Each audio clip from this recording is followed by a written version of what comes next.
Shalom saudaraku yang terkasih dalam Tuhan, kembali dalam program Memulai Hari Bersama Kristus.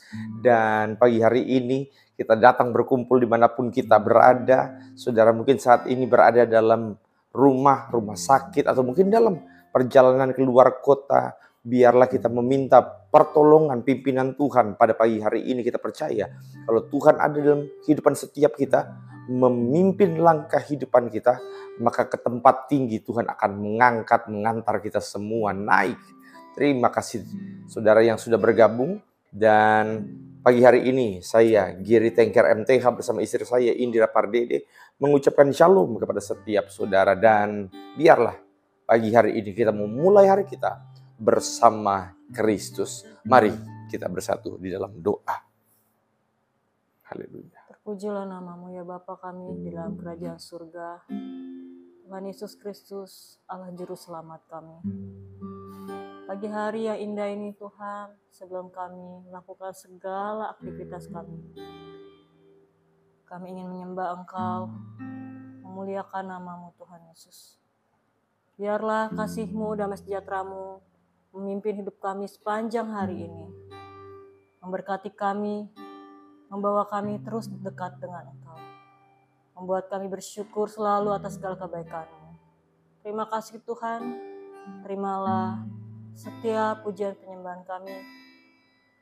Dan berkatilah renungan di pagi hari ini Tuhan Yesus. Terima kasih ya Bapa. Takkan pernah ku bawa selain yang terbaik, yang harum dan sejati di hadapan tatamu. Yesusku, terimalah korban syukurku ini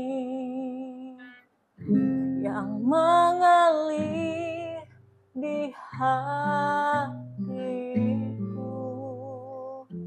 sebagai persembahan. Amin. Takkan pernah ku bawa, takkan pernah ku bawa selain yang terbaik, yang harum dan sejati di hadapan tatamu. Yesusku, terimalah korban syukurku ini yang mengalir di hatiku sebagai persembahanku. Haleluya, haleluya. Biarlah hidup kita adalah persembahan yang murni dan tulus kepada Tuhan kita Yesus Kristus. Pagi hari ini saudara, kita buka Alkitab kita yang terambil dari Kejadian pasalnya yang ke-27 ayat 30 sampai dengan ayat 34. Kisah ini adalah kisah di mana Ishak sudah tua, lalu kemudian dia memanggil kedua anaknya untuk diberkati, kurang lebih begitu. Dan seperti saudara tahu bahwa ternyata istri daripada Ishak namanya Ribka, dia buat skema sedemikian rupa sehingga yang diberkati adalah Yakub, dengan cara tangannya dibuat seperti berbulu seperti tangannya Esau. Dan akhirnya saudara yang terkasih dalam Tuhan, berkat itu jatuhnya kepada Yakub. Ayat 30. Haleluya. Kejadian 27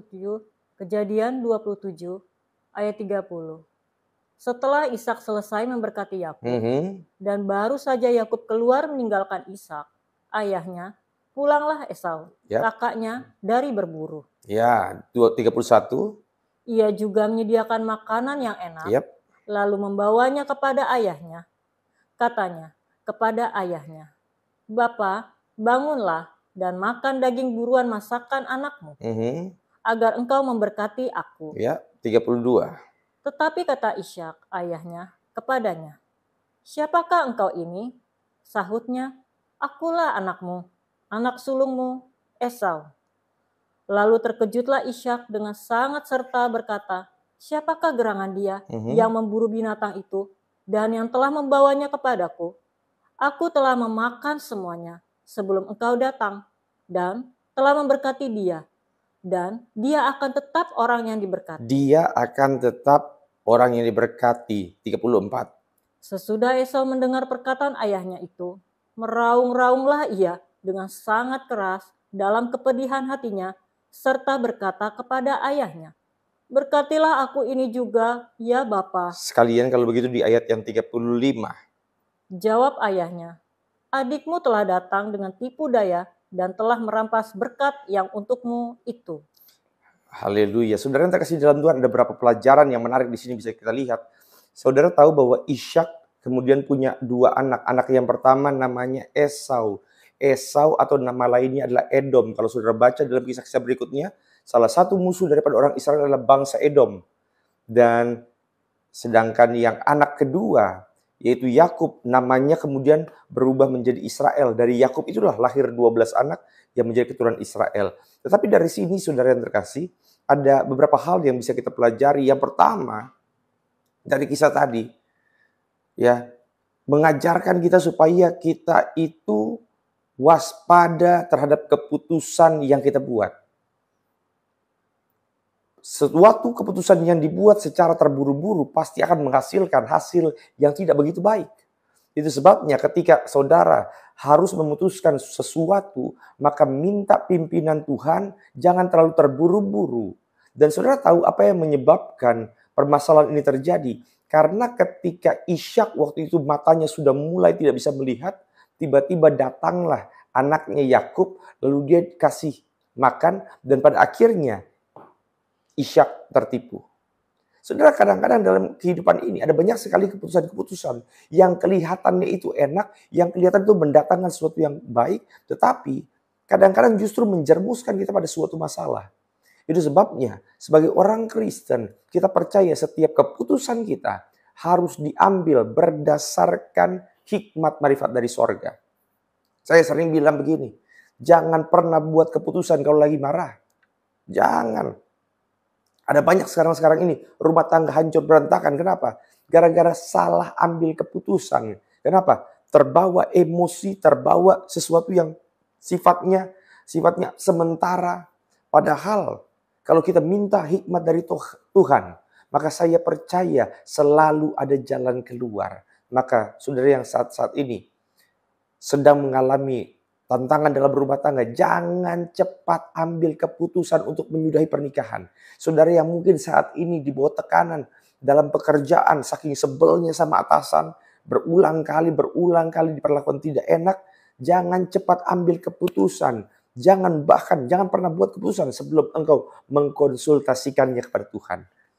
Yang kedua, saudara, kita pelajari adalah, ini dia. Jangan mudah tertipu. Saudara, walaupun Ishak adalah seorang yang luar biasa, seorang bapak leluhur yang luar biasa, yang bijaksana, tetapi tetap saja dia masih rentan terhadap manipulasi. Nah, uniknya saudara, yang memanipulasi Ishak adalah istrinya sendiri, Ribka, bersama anaknya Yakub.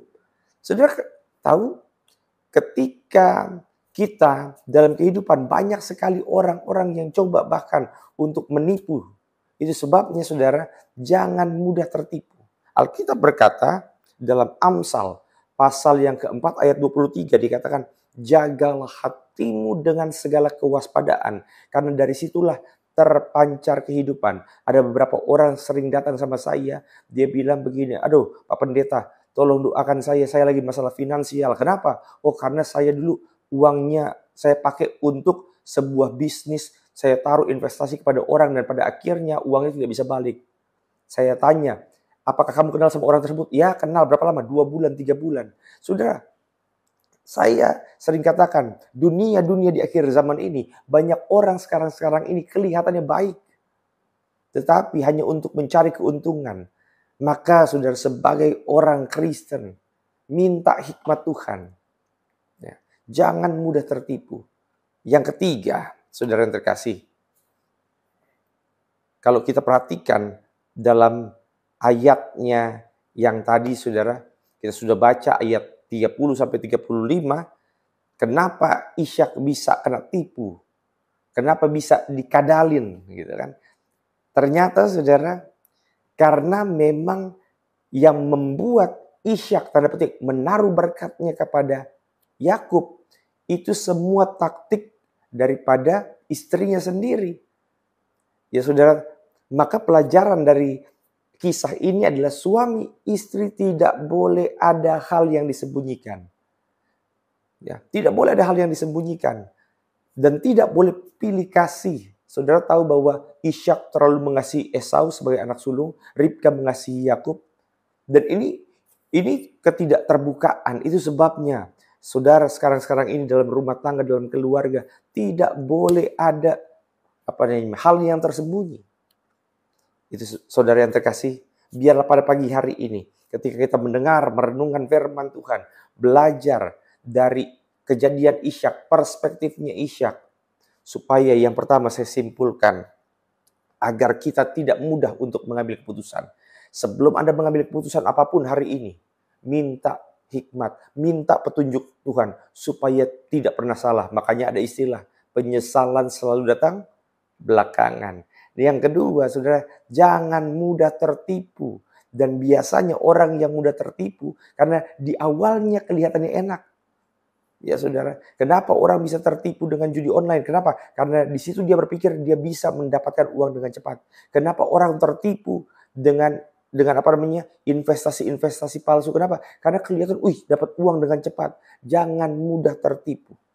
Dan yang ketiga, saudara, kita pelajari dari kisah Ishak ini adalah siapapun dalam rumah tangga tidak boleh ada hal yang disembunyikan. Suami istri harus kerja sama. Dan suami istri tidak boleh lagi ada hal-hal yang saling disembunyikan. Dan saya percaya saudara yang terkasih dalam Tuhan, biarlah renungan pada pagi hari ini bisa menuntun kita supaya kita bisa menjalani kehidupan kita di hari ini, pekerjaan, aktivitas dengan luar biasa. Salam untuk setiap keluarga yang hadir dan saya berdoa. Kalau ada yang lagi sakit hari ini, saya doa supaya saudara disembuhkan. Saudara yang sekarang ini lagi mencari pekerjaan, memulai bisnis, saya berdoa supaya kasih setia Tuhan tercurah bagi setiap kita. Kalau saudara butuh dukungan doa, saudara boleh tulis dalam kolom komentar. Saya bersama istri dengan senang hati berdoa untuk setiap kita. Mari kita tutup renungan pagi hari ini dengan doa. Haleluya. Tuhan Yesus yang baik, ajarlah kami Tuhan untuk selalu hidup berkenan di hadapan-Mu. Ajar kami untuk selalu taat kepadamu. Dan biarlah hidup kami dirubahkan hari demi hari. Biarlah kami terus bertobat di dalam kebenaran firman-Mu. Tuhan Yesus yang baik, pimpin kami dengan Roh-Mu. Biarlah Roh Kudus-Mu menuntun kami untuk hidup dalam kejujuran. Bersama suami, istri, dan anak-anak kami. Tuhan, biarlah kami saling mengasihi. Kami saling menghormati dan saling menghargai. Dan biarlah kasih Tuhan menyertai setiap apa yang kami kerjakan, usaha, bisnis, dan juga studi. Kami Tuhan Yesus, Engkau Allah yang menuntun kami. Dan biar setiap hasil kami Tuhan adalah hasil yang berasal daripada-Mu. Dan kami kembalikan untuk hormat dan kemuliaan nama-Mu. Terima kasih ya Bapa di dalam kerajaan surga. Biarlah kasih Tuhan menyertai hari-hari kami. Kuasa Tuhan melindungi kami, membentengi kami. Terpujilah Engkau Allah yang baik, Allah Abraham, Ishak, dan Yakub. Terpujilah nama-Mu selama-lamanya. Haleluya. Amin. Amin. Puji Tuhan. Dan biarlah saudara menjalani hari ini bersama kasih, kehendak, dan tuntunan Tuhan. Dan selalu ingat, jangan lupa untuk mulai harimu bersama Kristus. Tuhan Yesus memberkati. Shalom.